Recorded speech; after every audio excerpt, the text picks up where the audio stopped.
about 10 minutes. Riley, thanks. New at 6 o'clock, the family of Alex King says they've learned about a plea deal in their son's murder case. King's stepfather says Colin McGill, accused of murder, accepted a deal that could carry prison time between 5 and 30 years. The family says the deal would be for a lesser charge of distributing fentanyl. King died after a fentanyl overdose in 2020. McGill is accused of selling King the pills laced with fentanyl. King's stepfather and mother both tell us they are not on board with the plea deal. The judge has the final say, and family says they will ask the court to nullify that plea deal. King's father, Sam, says the entire family continues to grieve his son's death every day. He says he does not believe District Attorney Bobby Christine's passion to get fentanyl off the streets is diminished by future negotiations or agreements in this case. He says he supports the direction the DA's office believes they should take this case. We've also reached out to Bobby Christine. He says he has not talked to the family yet, but we're still working to find out all the details in the plea agreement, so we'll let you know when the next court appearance is set. 3 separate deadly Richmond County shootings in 3 days. The latest happening today at a Captain D's on Wrightsboro Road. The coroner says the victim, a 42-year-old man, Earl Kittles, they say it happened just before 9:30 this morning. We've asked deputies if they know anything about a suspect. They've not gotten back to us on that. Meanwhile, new arrest in one of 2 homicides Sunday morning. That happened on 10th and Broad Street just before 3 in the morning. The sheriff's office says Keon Smiley is in custody, charged with murder and aggravated assault in Logan Ederly's death. Deputies say Smiley was shot in the ankle during a fight with the victim and another suspect. Deputies say that suspect is DeAndre Tandy, and this is from an old mugshot from back in 2015. At last check this afternoon, he's not in custody, but according to arrest warrants, Tandy is the one who shot and killed the victim. He's also charged with murder. The second shooting Sunday happened on Grand Boulevard and 11th Avenue. Deputies say the victim in that case is 19-year-old Jaquan Gunter. The sheriff's office says they believe the shooting was gang-related. They say they're aware of a person of interest, but they've not told us who the person is or if they're in custody right now. But several of you have reached out to us about what the sheriff's office is doing to keep people safe, especially in busy areas like downtown Augusta at night. And we took those questions straight to the sheriff's office today. Will Rio live in our studio with what he heard from deputies. Well, 2 young adults are dead after more senseless gun violence in our community. That's how the sheriff's office started the conversation when I spoke with them earlier today. They're calling it frustrating and disappointing, but they tell me they're working to make sure incidents like we saw over the weekend become less likely. 2 separate memorials stand for the 2 young adults who were gunned down in Augusta. It's always devastating when you see young people that are senselessly murdered. A 19-year-old and a 21-year-old gone when deputies say bystanders could have done more to save a life. If they would have called as soon as they see something escalating, we have a chance maybe to get there and to stop somebody from being killed or shot, and stop somebody else from going to prison for a significant period of their lives. Chief Deputy Patrick Clayton says that shootings downtown are rare. He says it's hard to predict when and where shootings will happen. But we can't put a deputy on every corner. But they're working on a program to be more proactive downtown. SPLOST funds are establishing the Downtown Camera Program. They're analytical cameras set up to go sometime next year that will hear when gunshots go off or if crowds get into fights. And that gives us an edge to potentially save some lives. And that's what we're in the business of doing. Clayton says keeping the shooters behind bars is a must. We need to incapacitate them and keep them where they can't keep on hurting other people. Those will give us the biggest bang for our buck in reducing these kind of issues. He says they're going to continue to clean the streets. If you are a gang member, you should be afraid because your number could be called before too long.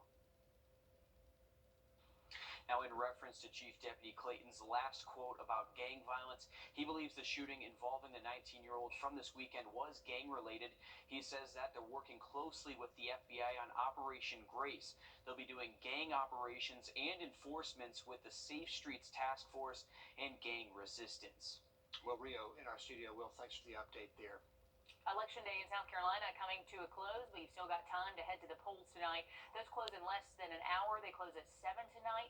As long as you are in line by 7 at your polling location, you will get the chance to vote. Just make sure to bring that photo ID with you before you head out the door. We do have a link to local poll locations on our website for you if you're still trying to get out the door and find out exactly where you are heading. And taking a look at one of the bigger races on the ballot tonight in the governor's race, 5 Democrats are running, including State Senator Mia McLeod and former U.S. Representative Joe Cunningham. Locally, there's 3 Aiken County Council seats on the ballot. In District 1, Ron Felder and Melinda Starnes, they're heading off head-to-head. In District 2, it is Tony Ferrara. He is running against Mike Kellums. District 5, we have an incumbent, Sandy Haskell. She's facing off against newcomer Kurt Muller. Our Claire Allen has been all over Aiken County today, checking on turnout as those polls come to a close. Some polling precincts say voter turnout this election day wasn't what they were expecting. Despite the rain, people still made their way out to the polls. This primary is going a little bit slower. We were hoping for a heavier turnout. Today's rain kept a lot of people away from the polls. Workers say they never experienced a low turnout like this. Normally, it is a very heavily trafficked precinct where we get, the voters turn out here. Wanda Holloway says they usually see 100 to 200 voters before noon. We're thinking maybe some of that is related to the new law that went into effect. Back in May, Governor Henry McMaster signed the election reform bill, guaranteeing 2 weeks of early voting before elections. It makes it easier for other people to early vote because before you'd have to have a certain reason. Virginia Delgado tells us new technology this year makes things go faster at the polls. We used to have laptops, but we updated to the new e-books, which you sign with your hand, so we don't have paperless. People have to sign, and we worry about signing on the wrong line and trying to read names. Now, you still have time to go out and get your vote in. The polls don't close till 7 p.m. We will keep you updated on election results throughout the night. Reporting in North Augusta, Claire Allen, on your side. All right, thanks for that, Claire. And we'll have live coverage of those election results as they come in on all of our digital platforms, our Facebook page, Roku. We'll be streaming there as those come in around 8 o'clock, so joining us on all of those platforms. In Richmond County, early voting is underway for the June 21st runoff. Those polls are open from 8:30 in the morning until 6 every night at the municipal building. You can also go to the Henry Brigham Center, Robert Howard, and Warren Road rec centers every day except the weekends. And today, commissioners passed all the extra funding needed for the workers and the supplies to make this election happen. And Craig, we know there's a tighter turnaround to this live update from our newsroom tonight. A nightmare come true. 100 degrees out there and your air conditioning just gives out. Why it's going to cost your wallet worse than ever before, and some ways to keep the AC running the way it should. All ahead on News 12 at 6 o'clock. Riley. Going to stay just as hot and humid again tomorrow, and also the threat for severe weather. We have issued a first alert. Update on the forecast next. Sunday should be beautiful, seasonal temps and low humidity. Okay, sounds good, but right now having your AC give out of your house can be a miserable experience, especially in the heat of the summer. Looking at Home Depot's website right now, you can see several of the models are listed as limited stock. A lot of products out of stock as we speak, but supply chain issues are to blame, inflation's to blame. It's really the perfect storm to leave you and your wallet sweating. Our Slono Cone shows us the issues the industry is facing right now and ways to keep your AC in cool working condition. Well, Home Depot isn't the only place having a shortage of supply. I spoke with one local heating and air business who says it takes them days to weeks to get all of this in. So they say if you're having problems with your unit this week, that they're doing everything they can to help. Sorry, we're doing the best we can. I mean, when you can't get a part, you can't get the part. I mean, we call around, we call our competition, we're all friends, and we try to find it. But until they do, for some people, it can be a pretty long waiting game. First company I called, the timeline they gave me was a month.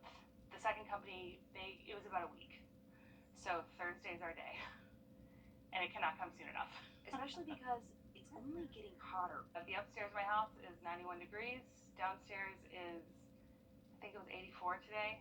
Mark Plunkett says he understands, but it's complicated. Between a worker shortage, shipping delays, and price, everyone's paying for it. Pretty much in the last year, everything that we do costs more. I hate to see everything has gone up so much, and I just hate it for myself as a consumer and you as a consumer. The cost of refrigerant up over 400%. Equipment almost 35%. Sheet metal doubled. And he says AC units really just break. $2 part to a $2,000 part, just depending on how unlucky you are that day. And for some of us, our luck runs out. We have to replace our upstairs and our downstairs unit. So 2 new units. So it's gonna hurt the wallet. Plunkett Heating and Air says if you do have a serious issue that can't be fixed immediately, they do have floor units to help. But the 2 most important things to remember, make sure you're getting regular maintenance twice a year, and you change your filter every 3 months at least. In Augusta, Sun O'Cone on your side. Oof, that has been on my to-do list longer than 3 months, so I Good. need to get on that. Get on All right, that. good advice, Sloan. If the ground is too hot for your hand, it is too hot for your pets. A look at keeping them safe in these scorching temps coming up. Plus, the latest Braves injury news and Augusta University naming an interim athletic director. It's all ahead next with Nick. The line on your sideline. Sports brought to you by the Hawk Law Group. The Braves have won 12 games in a row. That's good news. The bad news is they'll now spend at least the next 2 months without their all-star second baseman. Atlanta put Ozzie Albies on the 60-day injured list with a fractured left foot. Albies left the 5th inning of last night's game against Washington. He took an awkward swing at a pitch, immediately fell down in the batter's box looking at that foot. The 2-time All-Star isn't having his best season, but he's still batting .244 with 8 home runs and 33 RBIs. Orlando Arcia will get the start at second tonight for the Bravos. Augusta University is still searching for a new AD, but they've named an interim in the meantime. Assistant Athletic Director and head softball coach Melissa Mercado will fill in. Mercado has been with the Jags since 1998 and is the winningest coach in program history with 561 wins in 24 seasons. She'll take over following Clinton Bryant's retirement at the end of the month. AU says they're working on a national search for Bryant's permanent replacement.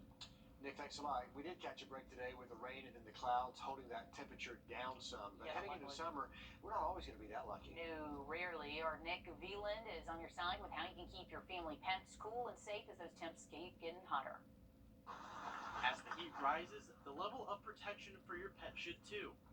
Paradise Animal Hospital's veterinarian Dr. Steve Knittel says to monitor more than just the outside heat.